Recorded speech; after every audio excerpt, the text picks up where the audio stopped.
Why do good people do bad things? Great question. Find out in the new season of the hit psychological mystery series, Evil, now streaming on its new home at Paramount+. The drama creators, Robert and Michelle King, examine the origins of evil along the dividing line between science and religion. Katya Herbers plays Kristen, a skeptical female psychologist who joins a priest in training, played by Mike Coulter, and a contractor, played by Asif Mandvi, as they investigate the church's backing of unexplained mysteries, including supposed miracles, demonic possessions, and of course, hauntings, to assess if there's a logical explanation or if something truly supernatural is at work. They'll deep dive into the dark, strange, and unexplainable. What's really lurking behind life's darkest forces? It's a season full of more questions, more demons, and it goes without saying, more evil. Exclusively on Paramount+. Head to ParamountPlus.com/evil to try it free. Murder in the Midwest. I'm Jason Horton. I'm Rebecca Lieb. And this is Ghost Town.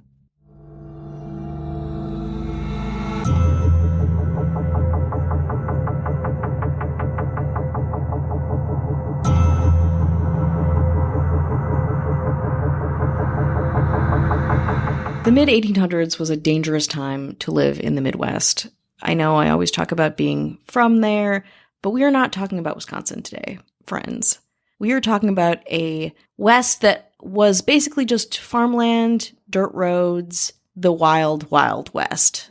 We're going to talk about a serial killer family with their own bed and breakfast within it. This is the case of the Bloody Bender family. The Civil War displaced many people whose family were killed in the war, were just moving, were freed, ready to start their own lives. A lot of people had seen combat or had grown used to violence and continued to be violent through the trails and towns toward the west. Southeast Kansas in particular was known to be a really rough area. In 1870, 5 families of spiritualists, I use those in quotations, settled in western Labette County about 7 miles northeast of Cherryvale, Kansas.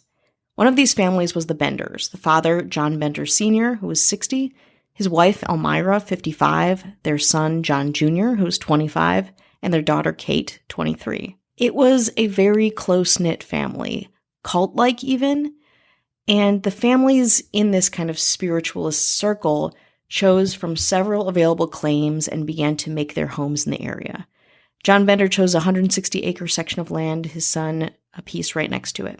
The Benders were German immigrants and seemed like, modest, salt-of-the-earth homesteading pioneers who kept to themselves and worked hard to till the land.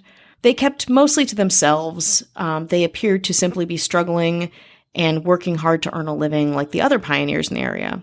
John was over 6 feet tall, very tall for the time, with dark eyes under huge bushy eyebrows, which earned him the fun nickname of Old Beetle-Browed John. He had a gigantic beard, a red face, and long hair, and often had a sour expression on that face. Very fun.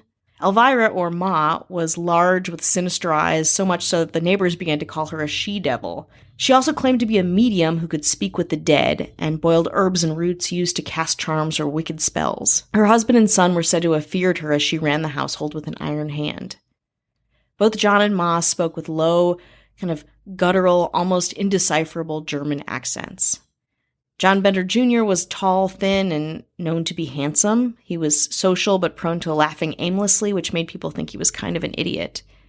Their daughter Kate was the friendliest of the bunch, which is not saying much. She was very beautiful, social, had a good sense of humor, and loved welcoming strangers. She and her brother John often attended Sunday school at nearby Harmony Grove, and hey, the community kind of liked them. Kate did have a flaw, though. She was very ambitious. For a pioneer woman, not a great quality. She was a self-proclaimed healer and psychic also, gave lectures on spiritualism, and conducted seances. She wrote little flyers and started lecturing on her skills, including supernatural powers, talking with the dead, and the ability to cure illnesses. But not only that, she was a huge advocate for free love and justified the act of murder.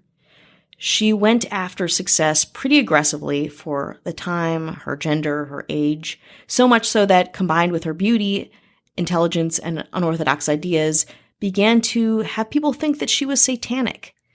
She would take most of the blame of the controversy and terror of what was to come. In 1871, the family built a small one-room cabin, a barn, corral, and dug a well. Inside the cabin, the area was partitioned with a large canvas, creating living quarters in the back and a small inn and store in the front. A crude sign was hung above the front door that advertised groceries, supplies like gunpowder, food, liquor, and tobacco. It also sold hot meals and provided rooms for the night to transient strangers. But again, not to foreshadow this too hard, the transients were not the ones to be afraid of. The people that stayed at the inn on their way to start a new life, move, buy land, whatever, were usually carrying, some cash on them, maybe their life savings. And they began to go missing. When friends and family started looking for them, they could trace them as far as the big hill country of southeast Kansas before the trail went cold. These first few missing travelers were like, no big deal, this is the Wild West. People go missing all the time. Travel at your own risk. But as more time passed, the disappearances became more frequent. By 1873, rumor had it that you did not want to travel the South Kansas trails. When rumors got even bigger, about 75 people from the community gathered to see what could be done about their bad reputation. Both Bender men were in attendance. The meeting began by talking through the people that were reported missing, including a well-known doctor named William York. The group decided to search every farmstead in the area. Most of the attendees were really involved, really wanted to get to the bottom of it, and volunteered to have their farms searched. The Benders kept quiet. Sometime later, a neighbor of the Benders noticed that the Bender Inn was abandoned and their farm animals were dying. A search party was soon formed, which included the missing Dr. York's brother. When the men arrived at the property, they found the cabin pretty empty. They also noticed a terrible smell. But the most concerning thing the men noticed was a door, nailed completely shut, on the floor of the cabin. The men of the community pried the door open and found a 6-foot-deep bloody hole, the source of the odor. There was nothing else in the hole, though. Then the search party decided to physically move the entire cabin to do a more thorough search underneath, but they found nothing. They kept digging around the cabin, especially in the nearby vegetable garden and the orchard. It was there that they found the first body, buried face down, its feet barely covered in its shallow grave. It was Dr. William York, his skull crushed and throat cut. The digging continued into the next day, when 9 other bodies and countless dismembered body parts were found, including a woman and a little girl. The little girl's body was found to have multiple injuries. None of them would have caused death, so it was speculated that she might have been buried alive. Everyone was disgusted, shocked. Every other, adjective you could use to describe this small town's reaction. The burial site was christened Hell's Half Acre. Another brother of Dr. York, a lawyer and state senator, offered a $1,000 reward for information leading to the Bender family's arrest. On May 17th, Governor Thomas Osborne added to that amount by offering $2,000 reward for the apprehension of all 4 Bender family members. As you might imagine, a new rumor spread around the area. Thousands of people flocked to the site. As far as New York, Chicago, media would come and report on it. The Bender cabin was ripped apart by souvenir hunters, right down to the bloody bricks in the cellar. So here's where we're at. The Benders have left their homestead. The townspeople have found a bloody hole and shallow graves around it. But then they started figuring out who these people actually were. They're neighbors, they're fellow farmers. So the Benders were obviously not what they appeared to be. In fact, the only ones that were even related were Ma and Kate Bender. But let's backtrack for 1 second. So the York brothers, again, their brother went missing and was found dead in that communal gravesite on the Bender property. They became obsessed with what happened to their brother, and with their help, the town pieced together what was happening to the missing travelers. In the winter of 1872, a man named George Newton Longcore and his infant daughter had left Independence for Iowa, but were never heard from again. In the spring of 1873, Longcore's former neighbor, Dr. William York, took it upon himself to go looking for his friends, stopping at homesteads along the trail to ask questions. Though he reached Fort Scott unscathed, he started to return to Independence around March 8th, but he never did that. He never got there. Why do good people do bad things? Great question. Find out in the new season of the hit psychological mystery series, Evil, now streaming on its new home at Paramount+. The drama creators, Robert and Michelle King, examine the origins of evil along the dividing line between science and religion. Katya Herbers plays Kristen, a skeptical female psychologist who joins a priest in training, played by Mike Coulter, and a contractor, played by Asif Mandvi, as they investigate the church's backing of unexplained mysteries, including supposed miracles demonic possessions, and of course, hauntings. To assess if there's a logical explanation, or if something truly supernatural is at work. They'll deep dive into the dark, strange, and unexplainable. In the new season, the trio's journey continues with new challenges. Kristen wrestles with her own dark side, and David is met with temptation, and Ben experiences night terrors based on his fears. What's really lurking behind life's darkest forces? It's a season full of more questions, more demons, and it goes without saying, more evil. Exclusively on Paramount Plus. Head to ParamountPlus.com/evil to try it free. That's ParamountPlus.com/evil to try it for free. Dr. York's two brothers, one living in Fort Scott, the other in Independence, were aware of his plans, and when he did not come home, they freaked out. They gathered 50 men to question every traveler along the trail and stopped at every area home. They stopped at the Bender Inn, and the Benders admitted that Dr. York had stopped at their place, but he didn't stay. Even Kate attempted to, quote, search for the missing doctor using her psychic power. The launchers had also been found in the mass burial site behind the house, so they knew, the townspeople knew that they were buried there.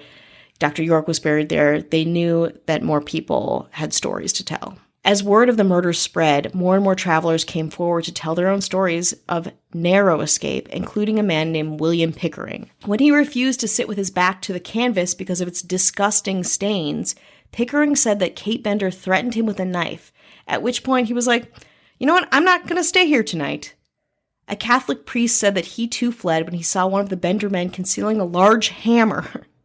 As more people came forward with their narrow escapes, the actual story of the Bender family started to reveal itself. Of the family, Pa Bender was actually a man named John Flickinger from either Germany or Holland.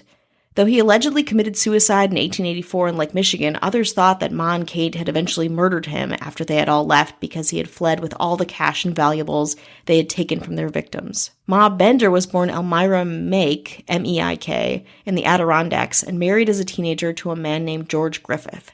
After having 12 kids with him, a litter of children, including Kate, Mr. Griffith died of a head wound. Interesting. Ma reportedly married several times, likely killing those husbands and 3 of her older children so they could not testify against her. John Jr. was a man named John Gebhardt, and he was actually very smart. Though they claimed to be siblings publicly, likely him and Kate were lovers. Tales of Kate getting pregnant sometimes circulated, and rumor had it that she would kill the baby once it was born. Kate was the 5th child of Ma Bender and was born Eliza Griffith. At some point, she married and went by the name of Sarah Eliza Davis. Allegedly, while working at the Bender Inn, she also earned her keep as a prostitute, adding an additional amount of the traveler's bill for the privilege of her company. In the end, it was Kate who was primarily blamed for the numerous bloody murders, that even at her young age, they all thought that she was the inspiration for the crimes, which again, we can talk a little bit about later, but is kind of illuminating. When a man stopped in for a meal, here's what would happen. They were seated at a table with their back to the large canvas that separated the inn from the living quarters. Obviously, this canvas was disgusting. Then Kate would approach them, schmooze, flirt, maybe demonstrate her psychic gifts. While this was happening, Pa and John Bender would be hiding behind the canvas, creep out, and strike the traveler in the skull with a hammer. Ma Bender and Kate would then scavenge the body for money, and after collecting what they wanted, they'd push him through the trap door. But that is not all. Down in the hole, of course, who knows if he was dead or not, whatever, to make sure, Kate would slit his throat. Then the body would be buried in the garden behind the house, and it would start all over again. After Colonel York's visit and the town meeting, the Bender family got out of Dodge. What is crazy is that they acquired only around $4,600, 2 teams of horses and a pony, and 1 saddle, for all of that work. Because some of the travelers were carrying nothing of value, it was widely speculated that the Benders killed because they liked it. After following a trail of wagon tracks, a search party found the Benders had gone to a town about 12 miles away. There, they boarded a train. The conductor of the train said that John Jr. and Kate disembarked in Texas, then allegedly left to go to New Mexico. Meanwhile, Ma and Pa Bender continued on the train north to Kansas City, heading for St. Louis. Word kept spreading, and everyone, law enforcement, and even other criminals were trying to capture these people. One vigilante group claimed to have shot down the men and Ma Bender and burned Kate alive. Another group claimed to have killed the Benders during a gunfight and buried their bodies on the prairie. But, like most of this, these stories can never really be confirmed. There wasn't really regimented historical documents. A lot of it is word of mouth. There wasn't even really photographs. There's illustrations of these people. For years, sightings of Ma Bender and Kate were reported, and in 1889, 2 women were actually extradited from Michigan on the charge of the Bender murders. Though the pair were jailed, the case was eventually dropped for lack of evidence. One detective said that he had traced John Jr. along the Texas-New Mexico border where he found him dead. He had died of apoplexy. If that's not enough for you, listeners, another tale began to circulate regarding the log cabin that the Benders lived in and killed people in. A decade after all of this went down, nothing was left of the cabin and the outside buildings on the property except that empty trapdoor hole that had once been the cellar. From that hole, people would hear moaning sounds, maybe from the ghosts of the victims. Others reported seeing glowing apparitions on the property. Even others say that they had seen the ghost of Kate Bender herself, returned, doomed to roam the very land where she had committed so many crimes. The story is still so prevalent in Cherryvale that in 1961, the Bender Museum was created. In honor of the Kansas statewide centennial celebration, an exact replica of the Bender cabin was built that housed antiques and household items. In its first 3 days of opening, it attracted more than 2,000 visitors. In 1967, 3 of the Bender hammers were gifted to the museum. It remained a popular tourist destination until it closed in 1978, where they built a fire station there instead. Very controversial museum. Didn't last too long. Do I wish I could have gone there? Yes, I do. I was going to say, I was like, this place has to be haunted. I mean, there's no way that it's not. Yeah, it's a lot happened there for sure. But I think more interesting to me than the hauntings is really just how much I found that pinned it on the youngest woman in this group, which is like, again, very telling of the idea of witchcraft. Like, I feel like it harkens back to Salem witch trials, the idea of a dangerous young woman, someone who's beautiful and calculated and smart and, dangerous, like I said before. It's interesting that they had a museum so early, not to say that, people are interested in history and the morose and oddities, but I feel like we see more of that now. Mm-hmm. I guess I'm not surprised that it closed in 1978 because I think at the time probably people had just had different interests, like you said, maybe a little controversial. Yeah, like in bad taste. Bad taste. I mean, I guess it. I don't know how they presented it or whatever. I mean, there's in the 60s they were PC. It was great. It was very respectful. Yeah, I guess it wasn't like, hey, this is a museum. Here's a historic thing. It's like here's a kind of a freak show kind of thing. I mean, again, who's to say? I couldn't find anything on what it looked like, so I can't speak to that directly. But I think if it existed now, I'm sure people would love to. Yeah, because it's that people love the Old West and the late 1800s. People are interested in that. They hold on to that. Still, part of American history. So I wouldn't be surprised if they're like, hey, let's try to bring this back just for the sake of maybe tourism or whatever.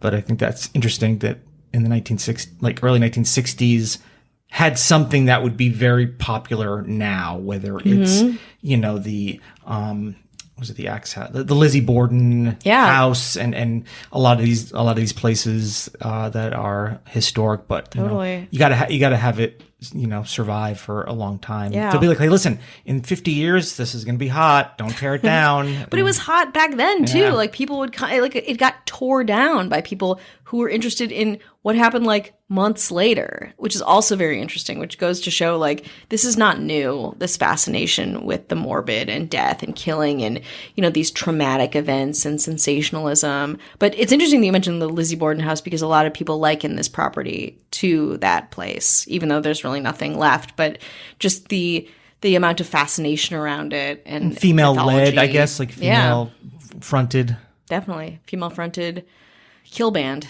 Yeah, they're... Oh, boy. Yeah, it's like Imagine Dragons, but not. Got him.